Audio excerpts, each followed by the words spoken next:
About midnight, Paul and Silas were praying and singing hymns to God, and the other prisoners were listening to them. Suddenly, there was such a violent earthquake that the foundations of the prison were shaken. At once, all the prison doors flew open, and everybody's chains came loose. Swear by the God of Abraham that in return for this porridge, I give up my inheritance, the inheritance of the firstborn, to you, my brother, Jacob.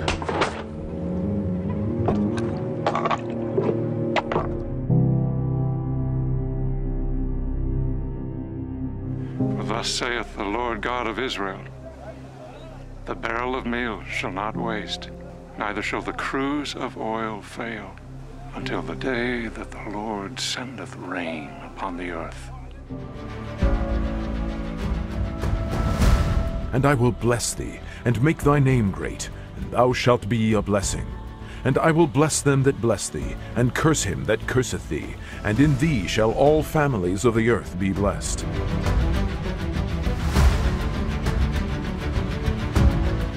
Take the stone away. He has been buried 4 days. Didn't I tell you that you would see God's glory if you believe? Lazarus! Come out!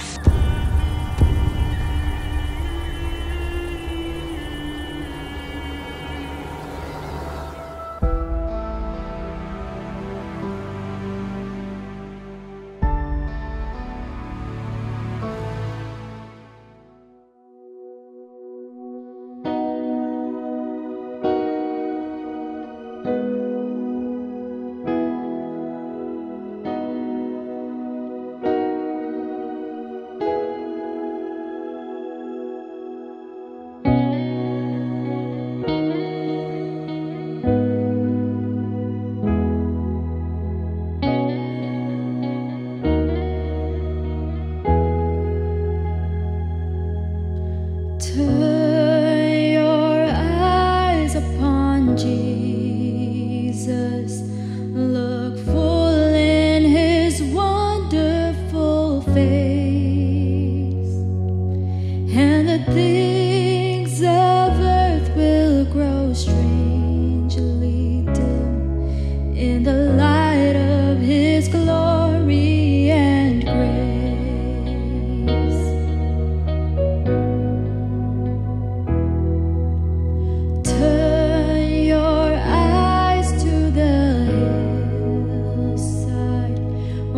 Justice and mercy embrace.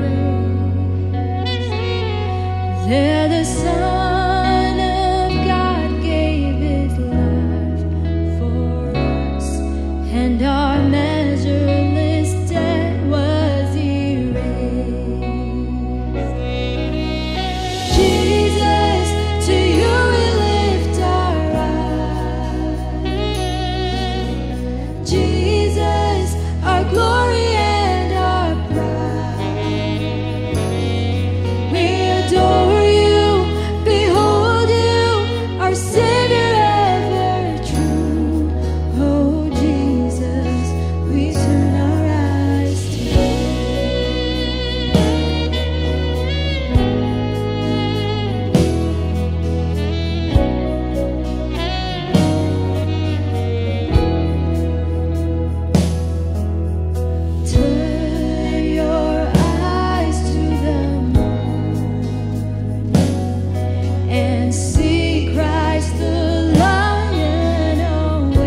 Selamat hari Minggu Bapak Ibu, selamat kita ketemu lagi dalam ibadah online dari NLCC Indonesia hari ini tanggal 23 Maret 2025. Hari ini kita sampai kepada topik yang berikut dari seri khotbah di bulan Maret ini, yaitu seri khotbah berkat ilahi. Saya akan menyampaikan firman Tuhan dengan tema atau dengan judul berkat yang harus diteruskan, dengan subtema diberkati untuk menjadi berkat. Ada beberapa firman Tuhan sebagai dasar dari firman Tuhan untuk khotbah saya pagi hari ini, dari Perjanjian Lama maupun dari Perjanjian Baru. Yang pertama Kejadian pasal 12 ayat 1 sampai 3. Yang kedua Kejadian pasal 22 ayat 15 sampai 18. Dan ada dua bagian firman Tuhan dalam Perjanjian Baru, yaitu Galatia pasal 3 ayat 9 sampai 14 dan Roma pasal 4 ayat 16 sampai 18. Saya akan membacakan bagian firman Tuhan ini untuk kita semua. Bapak Ibu bisa perhatikan demikian firman Tuhan. Yang pertama Kejadian pasal 12 ayat 1 sampai 3, demikian firman Tuhan. Berfirmanlah Tuhan kepada Abram, pergilah dari negerimu dan dari sanak saudaramu dan dari rumah bapamu ini ke negeri yang akan kutunjukkan kepadamu. Aku akan membuat engkau menjadi bangsa yang besar, memberkati engkau serta membuat namamu masyhur, dan engkau akan menjadi berkat. Aku akan memberkati orang-orang yang memberkati engkau dan mengutuk orang-orang yang mengutuk engkau, dan olehmu semua kaum di muka bumi akan mendapat berkat. Yang kedua, Kejadian pasal 22 ayat 15 sampai 18. Untuk kedua kalinya berserulah malaikat Tuhan dari langit kepada Abraham, katanya, Aku bersumpah demi diriku sendiri, demikianlah firman Tuhan, karena engkau telah berbuat demikian dan engkau tidak segan-segan untuk menyerahkan anakmu yang tunggal kepadaku, maka aku akan memberkati engkau berlimpah-limpah dan membuat keturunanmu sangat banyak seperti bintang di langit dan seperti pasir di tepi laut, dan keturunanmu itu akan menduduki kota-kota musuhnya. Ayat 18. Oleh keturunanmu lah semua bangsa di bumi akan mendapat berkat karena engkau mendengarkan firmanku. Dua bagian dari Perjanjian Baru, Galatia pasal 3 ayat 9 sampai 14. Mari sama-sama kita lihat demikian firman Tuhan. Jadi mereka yang hidup dari iman, merekalah yang diberkati bersama-sama dengan Abraham yang beriman itu. Karena semua orang yang hidup dari pekerjaan hukum Taurat berada di bawah kutuk, sebab ada tertulis, terkutuklah orang yang tidak setia melakukan segala sesuatu yang tertulis dalam kitab hukum Taurat. Dan bahwa tidak ada orang yang dibenarkan di hadapan Allah karena melakukan hukum Taurat adalah jelas. Karena orang yang benar akan hidup oleh iman. Tetapi dasar hukum Taurat bukanlah iman, melainkan siapa yang melakukannya akan hidup karenanya. Kristus telah menebus kita dari kutuk hukum Taurat dengan jalan menjadi kutuk karena kita. Sebab ada tertulis, terkutuklah orang yang digantung pada kayu salib. Ayat 14. Yesus Kristus telah membuat ini supaya di dalam Dia berkat Abraham sampai kepada bangsa-bangsa lain, sehingga oleh iman kita menerima roh yang telah dijanjikan itu. Mari sama-sama kita lihat Roma pasal 4, 16 sampai 18. Demikian firman Tuhan. Karena itulah kebenaran berdasarkan iman supaya merupakan kasih karunia, sehingga janji itu berlaku bagi semua keturunan Abraham, bukan hanya bagi mereka yang hidup dari hukum Taurat, tetapi juga bagi mereka yang hidup dari iman Abraham. Sebab Abraham adalah bapa kita semua, seperti ada tertulis, Engkau telah kutetapkan menjadi bapa banyak bangsa, di hadapan Allah yang kepadanya ia percaya, yaitu Allah yang menghidupkan orang mati, dan yang menjadikan dengan firman-Nya apa yang tidak ada menjadi ada. Sebab sekalipun tidak ada dasar untuk berharap, namun Abraham berharap juga dan percaya bahwa ia akan menjadi bapa banyak bangsa, menurut yang telah difirmankan, demikianlah banyaknya nanti keturunanmu. Bapak Ibu, sekali lagi kita akan sama-sama belajar hari ini dari beberapa bagian firman Tuhan tadi di bawah satu tema, berkat yang harus diteruskan. Diberkati untuk menjadi berkat. Mari kita tundukkan kepala, kita berdoa sebelum kita sama-sama melihat lebih jauh bagian firman Tuhan ini. Tuhan, terima kasih karena hari ini kami ada waktu lagi untuk duduk diam di sekitar firman-Mu, mendengarkan suara-Mu melalui kebenaran firman Tuhan hari ini. Hamba berdoa kiranya kisah Engkau memberkati Abraham melalui kebenaran firman Tuhan hari ini yang sudah menjadi berkat, menguatkan hamba. Yang akan hamba share pagi hari ini juga menjadi berkat, menguatkan untuk semua Bapak Ibu yang mendengarkan bagian firman Tuhan ini, yang sedang mengikuti ibadah online hari ini. Terima kasih Tuhan, berfirmanlah, bersabdalah, karena kami sudah siap untuk mendengarkan suara-Mu. Dalam nama Tuhan Yesus kami berdoa. Amin. Bapak Ibu, saya tidak tahu apakah Bapak Ibu familiar dengan ungkapan ini atau dengan kalimat ini. Mungkin Bapak Ibu pernah mendengar orang lain mengucapkannya, atau mungkin Bapak Ibu juga pernah mengucapkan kalimat ini. Kamu pikir kamu hebat ya? Kamu itu tidak ada apa-apanya jika dibandingkan dengan si Anu. Bapak Ibu, Kita semua tahu bahwa ungkapan ini berarti seseorang atau sesuatu, atau ada seseorang, ada sesuatu yang jauh lebih rendah dari yang lain. Tapi Bapak Ibu, tahukah Bapak Ibu dari mana ungkapan ini berasal? Atau bagaimana sejarah ungkapan ini? Nah, menarik saya membaca menurut seorang pakar penulis buku 10 jilid berjudul Imponderables. Penulisnya bernama David Fullman. Dia ceritakan dalam tulisannya bahwa ungkapan ini sebenarnya berasal dari Inggris pada abad ke-16 ketika di Inggris ada sebuah kelompok yang bernama Ling Boys disewa untuk memegang lilin bagi warga Inggris kelas atas saat mereka itu sedang berjalan di tempat atau di jalan yang gelap. Bapak Ibu, pekerjaan ini untuk memegang lilin tidak memerlukan pendidikan atau kemampuan apapun. Jadi jika seseorang tidak bisa memegang lilin, mereka dianggap lebih rendah dari orang Lingboy atau dari kelompok Lingboy tadi. Makanya di Inggris, Bapak Ibu, banyak orang sering mengatakan kalimat ini. Familiar di sana. Kamu pikir kamu hebat, angkat lilin atau pegang lilin saja kamu tidak bisa.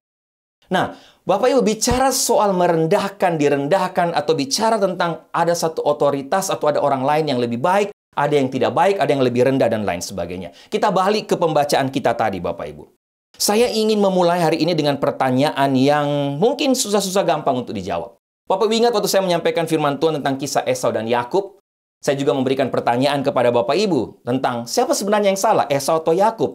Mungkin kita tidak pernah memikirkan pertanyaan itu. Demikian pula dengan kisah ini. Dengan cerita bagaimana Allah memberkati Abraham. Kita mungkin sudah sering membaca bagian ini, Bapak Ibu. Satu kisah, cerita yang sangat-sangat terkenal dalam Alkitab, sangat familiar. Tapi pertanyaannya buat kita. Coba Bapak Ibu renungkan. Kenapa Tuhan memilih Abraham? Kenapa Bapak Ibu? Kenapa Abraham yang dipilih oleh Tuhan? Apakah Tuhan pilih kasih di sini? Apakah ada semacam favoritisme di sini, Bapak Ibu? Apakah Abraham lebih baik dari yang lain? Lebih baik dari Bapak Ibu, dari kita semua? Saya tidak tahu apakah Bapak Ibu pernah sekali lagi memikirkan ya pertanyaan ini, Bapak Ibu. Saya yakin Bapak Ibu ingat cerita atau kisah tentang Nuh. Setelah banjir selesai, setelah Tuhan menghabiskan manusia dan juga semua isi bumi dengan air bah, Tuhan membuat janji, Bapak Ibu, janji kepada semua manusia di muka bumi ini melalui Nuh dan keluarganya. Jelas dalam kisah Nuh tadi, kita semua mengerti bahwa keinginan Tuhan, kerinduan Tuhan adalah untuk menebus seluruh bumi dan semua kehidupan di dalamnya.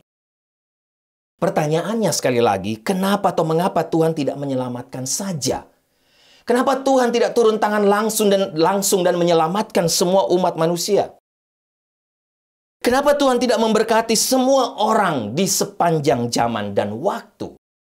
Toh Tuhan sudah berjanji untuk menebus dan memberkati semua orang di bumi ini. Kenapa Tuhan memakai Abraham? Kenapa Tuhan memilih Abraham? Bapak Ibu, sedikit latar belakang tentang beberapa teks tadi atau khususnya kisah tentang Abraham ini. Bagaimana Allah memberkati Abraham. Sekitar tahun 2092 sebelum Masehi, setelah peristiwa dari air bah yang saya sampaikan tadi, Allah memulai tahap baru dalam penebusan manusia. Allah memanggil Abram, waktu itu namanya, untuk meninggalkan kota kelahirannya, Ur Kasdim, untuk memulai satu perjalanan mencari kota dan tempat tinggal yang dipilih ditentukan oleh Allah sendiri. Bapak Ibu, tidak ada seorang pun yang dapat menghitung dengan tepat kira-kira selang waktu antara air bah dan pemanggilan Abram.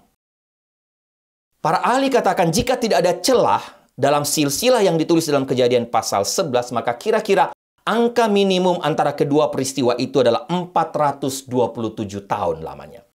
Sehingga melalui panggilan Allah kepada Abram ini, Bapak Ibu, terlihat jelas bahwa di sini Allah sedang mendefinisikan dengan jelas garis keturunan yang akan dipilihnya, di mana nantinya berkat Mesias atau berkat Juru Selamat itu akan datang ke dalam dunia ini. Saya akan jelaskan kepada Bapak Ibu nanti. Dan menjadi semakin jelas kalau Bapak Ibu membaca Kejadian pasal 12 sampai Kejadian pasal 28. Di situ terlihat jelas bahwa saluran berkat datangnya dari Abraham, Ishak, dan Yakub. Ingat kisah berkat yang hilang yang saya sampaikan, cerita tentang Esau dan Yakub. Nah, setelah itu Yakub memilih Yehuda sebagai orang pilihan di antara ke-12 putranya. Dan keturunan Yehudalah, dari keturunan Yehudalah, Bapak Ibu tahu kisahnya, lahirlah sang Juru Selamat, itulah Mesias. Bapak Ibu, Allah membuat janji ini kepada Abraham pada 6 kesempatan berbeda. Kejadian pasal 12 ayat 1 sampai 3, Kejadian 13 ayat 14 sampai 18, Kejadian 15 ayat 4 sampai 5, bahkan sampai ayat 18, Kejadian 17 ayat 1 sampai 8, Kejadian 18 ayat 17 sampai 19, dan Kejadian 22 ayat 15 sampai 18. Kemudian Allah memperbaharui janji ini kepada Ishak yang adalah anak tunggal dari Abraham pada 2 kesempatan berbeda. Kejadian pasal 26 ayat 4 dan juga Kejadian 26 ayat 23 dan 24. Kemudian Bapak Ibu, Allah juga membuat janji yang sama kepada Yakub. Sama pada 2 kesempatan yang berbeda. Bapak Ibu bisa baca Kejadian 28 ayat 14 sampai 15 dan juga Kejadian 35 ayat 9 sampai 12. Nah, Bapak Ibu, Allah sekali lagi telah membuat pernyataan 7 janji kepada Abraham ketika dia masih di Haran. Dan setelah dia meninggalkan Haran dan memasuki tanah Kanaan, Allah menambahkan yang ke-8. Janji-janji itu kira-kira kalau disimpulkan, aku akan membuat engkau menjadi bangsa yang besar. Aku akan memberkati engkau. Aku akan membuat namamu besar. Aku akan membuatmu menjadi berkat. Aku akan memberkati mereka yang memberkati engkau. Aku akan mengutuk mereka yang mengutuk engkau. Yang ke-7, olehmu semua kaum di bumi akan diberkati. Dan yang ke-8, kepada keturunanmu aku akan memberikan negeri ini. Bapak Ibu ingat, janji pertama atau janji asli yang Allah berikan kepada Abraham itu terdapat dalam Kejadian pasal 12 ayat 1 sampai 3. Itulah pertama kali Allah memanggil Abraham yang kemudian dikembangkan dan diperluas selama 215 tahun berikutnya dari pengembaraan para leluhur di tanah Kanaan. Nah, Bapak Ibu, janji ke-7 Allah. Saya mau kita fokus kepada janji yang ke-7. Janji ke-7 Allah yang diberikan kepada Abraham memiliki satu implikasi, sekali lagi, implikasi mesianik.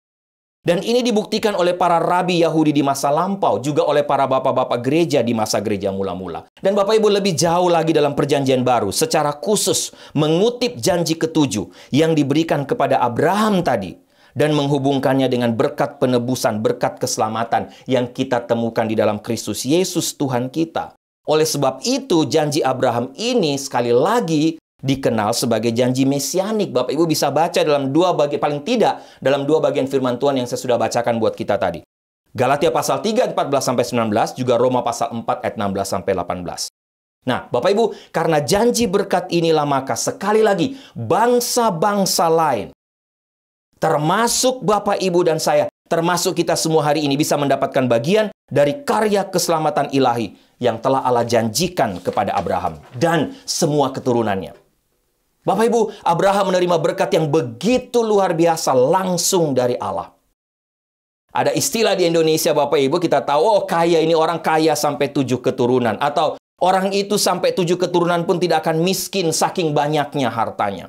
Tapi Bapak Ibu, yang saya lihat di sini Abraham, kalau boleh saya katakan, Allah telah memberkatinya tidak saja 7, melainkan 8, mungkin bukan 7 atau 8 keturunan, tapi saya katakan 8 kali lipat dari orang biasa. Itulah sebabnya Abraham akhirnya disebut sebagai bapa dari segala orang beriman. Karena apa? Karena iman dan ketaatannya kepada Tuhan. Bapak Ibu, berkat 8 kali lipat bukan saja akan bertahan sampai 7 atau 8 keturunan. Tapi Alkitab firman Tuhan katakan, berkat ini terus berlanjut untuk keturunan Abraham sampai selama-lamanya. Termasuk kita semua di sini menjadi bagian dari berkat tersebut. Bapak Ibu, kita bisa ada di sini, kita bisa menjadi bagian dari keselamatan ilahi, kita bisa mendapatkan keselamatan kekal. Karena janji ini, Bapak Ibu, bukankah sesuatu yang luar biasa? Bapak Ibu, kembali ke Kejadian pasal 12 tadi. Kita sama-sama melihat bahwa Tuhan memilih satu orang dari kota bernama Ur Kasdim dan memberkatinya. Bapak Ibu, ini adalah kisah yang luar biasa. Allah memilih satu orang untuk memberkati bangsa-bangsa dunia ini. Perhatikan. Tuhan menyuruh Abraham pergi dan tidak memberitahunya kemana dia akan pergi. Ini kisah awalnya. Itu berarti Tuhan memanggil Abraham ke tempat yang tidak diketahui. Benar-benar blank buat Abraham. Tidak ada gambaran sama sekali. Bukan itu saja Bapak Ibu. Kemudian Tuhan berkata, Abraham, aku akan membuatmu menjadi bangsa yang besar. Bapak Ibu jangan lupa, bagaimana bisa menjadi bangsa yang besar? Istri Abraham, Sarah, pada waktu itu mandul. Dia tidak bisa atau tidak dapat memiliki anak. Jadi, selain Tuhan memanggil Abraham untuk pergi ke satu tempat yang dia sama sekali tidak tahu, buta, blank. Tuhan juga memanggil Abraham untuk mempercayai hal yang mustahil di sini. Ada janji bahwa Abraham akan menjadi bangsa yang besar, tapi bagaimana caranya? Dari mana sedangkan istri Abraham Sarah pada waktu tidak bisa mempunyai anak? Sehingga Bapak Ibu, pelajaran rohani apa untuk kita dari kisah berkat mesianik ini? Atau kisah di mana Allah memberkati Abraham dengan berkat ilahi yang sangat luar biasa tadi. Ada beberapa pelajaran rohani yang saya dapatkan Bapak Ibu. Paling tidak ada 3 pelajaran rohani. Yang pertama, ketika saya baca kisah ini, mempelajari kisah ini, wow, luar biasa. Rupanya cara Tuhan bekerja sampai hari ini tetap sama. Apa itu? Berkat ilahi selalu membutuhkan iman dan percaya dari kita. Begitulah selalu cara Tuhan bekerja dalam memberkati hidup kita, Bapak Ibu. Tuhan banyak kali memanggil kita ke masa depan yang tidak kita ketahui dan minta kita untuk percaya saja. Percaya pada hal-hal yang mustahil, yang tidak mungkin. Kenapa, Bapak Ibu? Saya belajar satu hal di sini. Tuhan memang mau menjaga kita untuk tidak menjadi orang yang pongah dan sombong. Karena kita pikir kita tahu semua, kita mampu mendeteksi masa depan. Kita mampu menyelesaikan semua persoalan yang ada di depan kita. Kita pikir kita bisa menguasai, mengatasi situasi. Kita pikir kita bisa mengontrol Tuhan dengan pikiran, perasaan, dan kekuatan kita, dan kemampuan berpikir kita. Bapak Ibu, selain itu, melalui cara Tuhan bekerja ini, sebenarnya Tuhan mau mengingatkan kepada kita bahwa orang atau begitu banyak orang yang hancur dapat dipulihkan. Orang mati akan bangkit dan selalu ada jawaban dari setiap persoalan kita. Selalu ada harapan. Karena bukan kita penentunya, Tuhan penentunya. Bapak Ibu, saya ingat cerita kami, saya pernah cerita kepada Bapak Ibu, banyak Bapak Ibu mungkin yang tahu. Membaca kisah Abraham ini saya teringat kembali bagaimana Tuhan memanggil saya dan Ibu Sarah, atau Sarah waktu itu kami baru ada Devia dan Kenneth, untuk meninggalkan kota Sidoarjo, berangkat ke Amerika untuk melayani di sini. Bapak Ibu, hampir semua sahabat termasuk keluarga kami, mereka semua katakan yang sama. Wow, berani benar kalian berangkat ke Amerika dengan tidak tahu apa-apa tentang negara itu. Tidak punya siapa-siapa di sana. Bapak Ibu, memang panjang ceritanya. Sekali lagi, sebagian Bapak Ibu mungkin pernah dengar cerita kami. Kami juga memang takut dan ragu. Ada begitu banyak pertanyaan, banyak tantangan. Tidak sedikit keraguan juga dari banyak dari kawan-kawan kami, para sahabat-sahabat kami. Tapi Bapak Ibu, satu hal yang ada pada kami waktu itu adalah belajar untuk percaya dan mentaati suara Tuhan yang jelas menyuruh kami untuk berangkat. Maka saya dan Sarah mengambil langkah iman dan percaya. Satu saja yang ada di pikiran kami, Bapak Ibu, jika Tuhan memanggil, Tuhan pasti akan menjaga. Tuhan pasti mencukupkan tiap-tiap kebutuhan kami di negeri orang. Dan Tuhan juga akan memberkati pelayanan kami, walaupun waktu itu rasanya blank, tidak tahu kemana dan tinggal di mana, tidak tahu apa yang harus kami lakukan. Tapi Bapak Ibu, sekali lagi, itulah cara Tuhan bekerja. Banyak kali berkat yang melimpah atau berkat ilahi itu akan datang. Diawali dengan kemustahilan. Satu saja, Tuhan minta kita untuk percaya dan taat. Yang kedua, Bapak Ibu, pelajaran rohani yang kedua yang saya dapatkan dari kisah ini. Cara Tuhan memanggil kita hari ini juga tetap sama. Berkat ilahi selalu harus dimulai dari mana? Dari kita, Bapak Ibu. Dari diri kita. Kembali kepada pertanyaan saya tadi. Mengapa Allah memilih Abraham? Mengapa Tuhan melakukan itu? Padahal Bapak Ibu, kita juga tahu, bukan? Setiap kali ada satu kelompok orang percaya merasa atau berpikir bahwa mereka adalah, dalam tanda kutip, orang-orang yang dipilih Tuhan atau orang-orang pilihan. Atau dengan kata lain, orang yang mungkin paling benar, paling suci, paling benar pemahaman teologianya, selalu memblame dan menjudge orang lain dengan kata-kata apa? Oh, kamu bukan orang pilihan. Dan Bapak Ibu, situasi kasus-kasus seperti ini selalu menimbulkan masalah. Kita tahu. Akhirnya kelompok tadi mulai mengatakan atau mengklaim kepada diri mereka sendiri hal-hal seperti ini. Oh, Tuhan memilih kita karena Tuhan lebih mengasihi kita daripada kamu. Tuhan mengasihi kita dan membenci orang lain. Tuhan memilih kita karena kita lebih baik daripada orang lain dan kita memang pantas untuk mendapatkannya. Setiap orang lain pantas dikutuk dan diperlakukan dengan buruk. Kitalah yang akan masuk dalam kerajaan Allah dan orang lain, bukan kelompok, bukan orang pilihan tadi, akan dihempaskan. Dan Bapak Ibu, mereka akan katakan, oleh sebab itu, kalian juga harus menjadi salah satu dari kami untuk menjadi benar di hadapan Tuhan. Dan kemudian apa yang terjadi? Kelompok-kelompok yang merasa diri berbeda tadi mengklaim sebagai orang-orang pilihan Tuhan. Mereka akan mengumumkan garis pertempuran dan peperangan dengan kelompok yang mereka katakan bukan orang pilihan. Bapak Ibu, Kita telah melihat sekali lagi pemikiran-pemikiran seperti ini terus terulang dalam sepanjang sejarah. Dan hal ini telah menyebabkan perpecahan, kekerasan, perang, kemiskinan, penyakit, dan kematian. Jadi sekali lagi Bapak Ibu, mengapa Tuhan memilih Abraham? Kenapa sepertinya ada favoritisme? Kenapa sepertinya ada eksklusivisme di sini? Bapak Ibu, mari saya mau kita lihat lebih jauh bagian firman Tuhan ini Bapak Ibu. Saya mau kita mencoba sedikit eksperimen. Saya ingin Bapak Ibu berpikir tentang Tuhan sejenak. Eksperimennya adalah saya mau Bapak Ibu berdiam diri sejenak. Coba kita berpikir tentang Tuhan. Saya minta Bapak Ibu tutup mata. Dan Bapak Ibu bayangkan tentang Tuhan. Apa yang terlintas dalam pikiran Bapak Ibu? Bapak Ibu, saya yakin ketika saya minta Bapak Ibu berpikir tentang Tuhan. Coba memberikan gambaran tentang Tuhan. Siapa itu Tuhan? Saya yakin akan ada ratusan ide, ratusan gambaran yang baru yang akan muncul di pikiran kita. Kalau itu harus digambarkan. Saya yakin Bapak Ibu jika kita dapat menampilkan masing-masing di layar atau screen kita tentang siapa itu Tuhan, semuanya akan sangat berbeda satu dengan yang lain. Gambaran kita akan berbeda tentang Tuhan. Tapi ada satu hal yang saya jamin sama-sama akan dimiliki oleh kita semua tentang Tuhan. Semuanya beda, tapi pasti ada satu yang sama. Apa itu? Kita sama-sama tidak bisa menggambarkan sepenuhnya tentang Tuhan. Semua gambaran kita tentang Tuhan boleh dikatakan salah. Itu persamaannya, Bapak Ibu. Maksud saya adalah tidak satu pun di antara kita yang bisa menggambarkan tentang Tuhan. Kenapa? Bapak Ibu jangan lupa, Tuhan itu tidak terbatas. Kita ini manusia terbatas. Tuhan adalah pencipta segala sesuatu. Oleh karena itu dia bukan suatu benda. Tidak ada gambaran yang ada yang mungkin dapat secara akurat mewakili tentang Tuhan. Oleh karena itu, Bapak Ibu, benda itu, bahkan jika itu adalah ide, misalnya apa? Tentang cinta.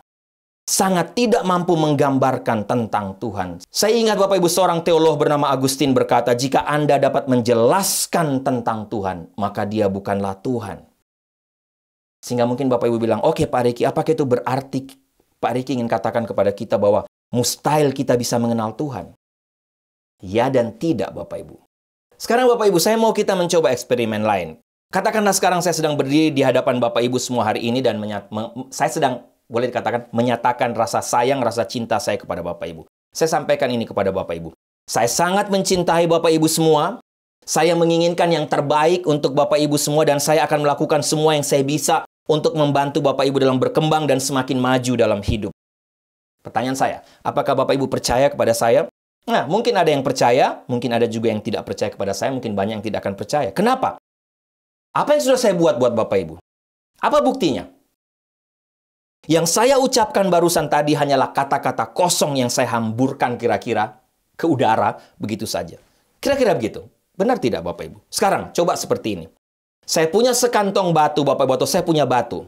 Bagaimana kalau saya membawa atau memberikan sekantong batu atau batu ini kepada Bapak Ibu dan berkata, Bapak Ibu, batu-batu ini atau batu yang saya berikan ini melambangkan rasa sayang saya kepada Bapak Ibu, juga kepada anak-anak dan keluarga Bapak Ibu. Dan saya berjanji untuk melakukan apa saja dengan sepenuh kemampuan saya untuk membantu keluarga Bapak Ibu, agar dapat bertumbuh dalam iman. Ambillah batu ini sebagai simbol rasa sayang saya dan juga simbol dari berkat dan juga komitmen saya yang saya berikan kepada Bapak Ibu dan juga keluarga Bapak Ibu. Setiap kali Bapak Ibu lihat batu ini, ingatlah kata-kata saya hari ini. Ingatlah apa yang saya katakan, saya janjikan kepada Bapak Ibu hari ini. Bapak Ibu, mungkin awalnya Bapak Ibu katakan, wah ini pendeta aneh, Pak Riki aneh, kenapa memberi saya batu? Bapak Ibu, saya mengerti. Pertanyaannya adalah, apakah batu ini janji saya? Batu yang Bapak Ibu yang saya berikan tadi. Tentunya tidak. Apakah batu ini saya? Tentunya tidak. Apapun alasannya Bapak Ibu boleh dikatakan mau sampai kapanpun, batu itu tetap batu. Namun, dengan saya secara fisik memberi batu itu kepada Bapak Ibu, dan mengucapkan janji saya bersamaan dengan memberi batu itu, maka batu itu sekarang memiliki makna. Bapak Ibu yang menerima batu dari saya dapat memegang batu itu di tangan Bapak Ibu. Dan batu itu menjadi simbol yang penuh makna, bahkan mungkin berharga. Kenapa? Karena berisi bibit dan substansi dari janji saya kepada Bapak Ibu. Bapak Ibu, sekarang kita perluas eksperimen ini. Bapak Ibu yang sudah mengambil batu tadi, anggaplah Bapak Ibu telah menerima batu dari saya. Nah, sekarang saya mau Bapak Ibu coba mengingat atau menemukan 2 orang lain atau 3 mungkin dalam lingkungan Bapak Ibu. Di mana saja? Di keluarga Bapak Ibu, di lingkungan sekolah, lingkungan kerja Bapak Ibu. Pikirkan 2 orang tadi. Bapak Ibu yang sedang menonton ibadah online, setelah selesai, cari 2 orang di rumah Bapak Ibu. Sekarang, berikan batu itu kepada orang itu dan katakan apa yang saya katakan tadi. Janji Pak Riki telah berjanji kepada saya. Dan janji yang diberikan Pak Riki oleh pendeta Riki kepada saya tadi, saya juga berikan kepada kamu. Dan berikan mereka 1 batu. Kepada orang yang berikut, Bapak Ibu, katakan janji saya, berikan 1 batu. Lakukan itu Bapak Ibu sekarang. Serius, pergi. Katakan janji yang telah diberikan kepada saya tadi, saya juga berikan kepada kamu. Bapak Ibu, perhatikan apa yang terjadi. Ketika saya mengucapkan janji yang bersifat umum tadi kepada semua orang, oh, saya mencintai Bapak Ibu, saya akan lakukan apa saja untuk kalian. Semua Bapak Ibu tadi mendengar janji saya, dan itu benar-benar janji yang saya katakan, saya ucapkan. Tetapi Bapak Ibu, menurut saya dampaknya sangat kecil kalau saya ucapkan saja. Tapi ketika saya menunjuk 1 orang dan meletakkan batu atau benda padat di tangannya, tiba-tiba janji itu memiliki dimensi yang sama sekali berbeda. Janji itu bersifat personal, pribadi. Terasa lebih nyata bukan? Karena ada sesuatu yang bersifat fisik yang melekat. Bapak Ibu, untuk membuat janji itu menjadi hidup, saya harus menunjuk 1 orang. Tapi dengan memilih 1 orang, pertanyaan apakah saya tidak peduli terhadap orang yang lain? Tidak tentunya. Janji saya kepada semua orang masih berlaku. Tetapi apa yang harus terjadi agar setiap orang di ruangan itu dapat mengalami janji itu dengan cara yang sama adalah janji itu harus dibagikan. Bapak Ibu, dan ini jawabannya. Itulah sebabnya Tuhan harus memilih Abraham. Kenapa?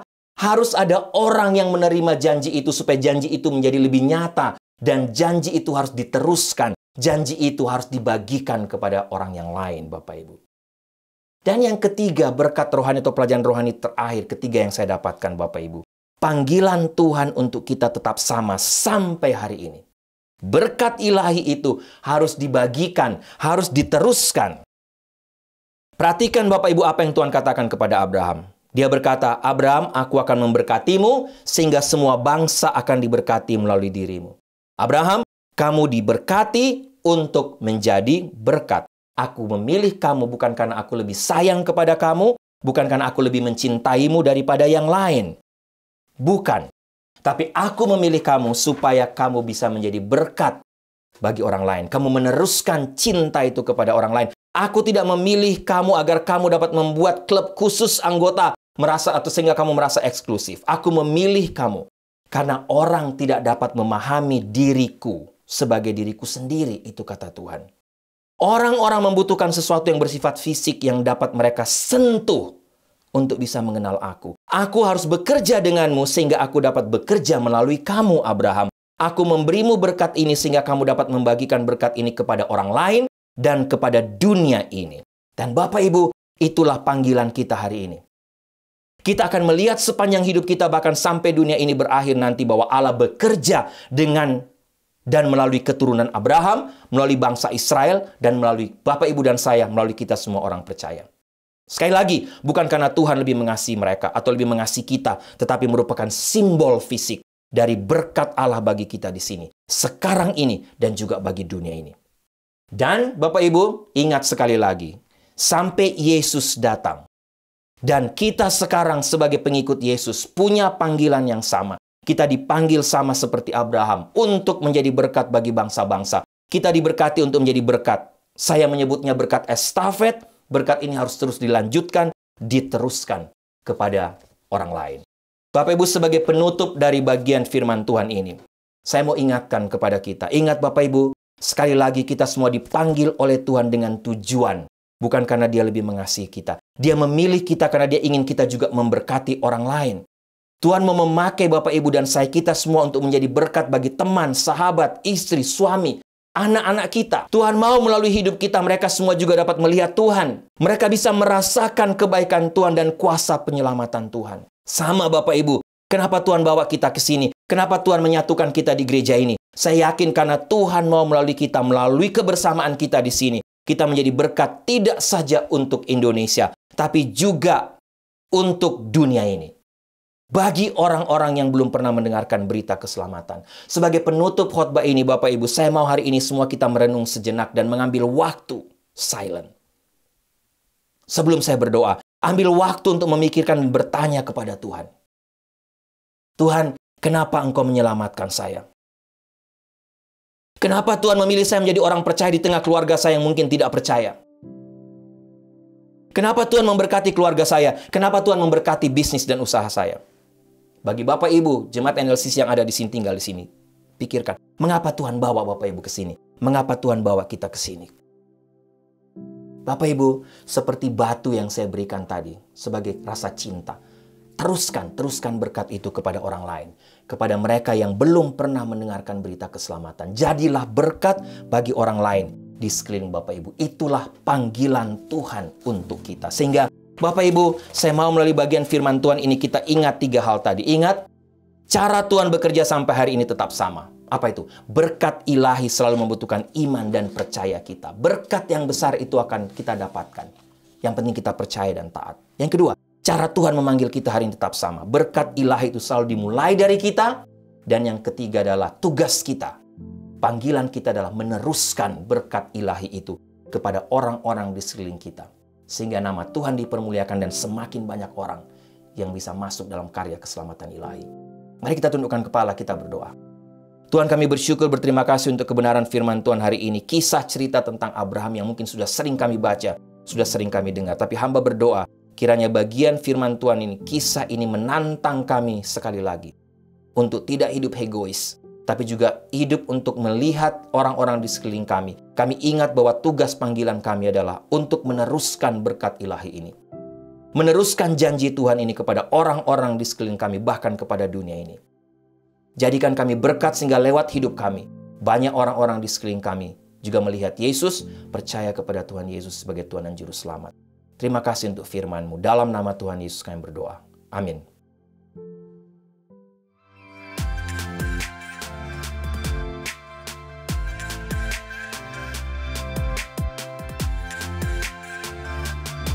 Bapak Ibu, doa saya kita diberkati oleh kebenaran firman Tuhan hari ini melalui tema berkat yang harus diteruskan. Ingat tugas kita, panggilan kita, meneruskan berkat ini menjadi berkat bagi orang lain. Jemaat yang kekasih, tundukkanlah kepalamu, arahkan hatimu kepada Tuhan dan terimalah berkat Tuhan. Anugerah keselamatan dari Tuhan Yesus Kristus, kasih sayang yang tidak berkesudahan dari Allah Bapa, serta penyertaan dari Roh-Nya yang kudus, kiranya menyertai engkau sekalian, mulai hari ini sampai Maranatha Tuhan Yesus datang kembali. Haleluya, amin.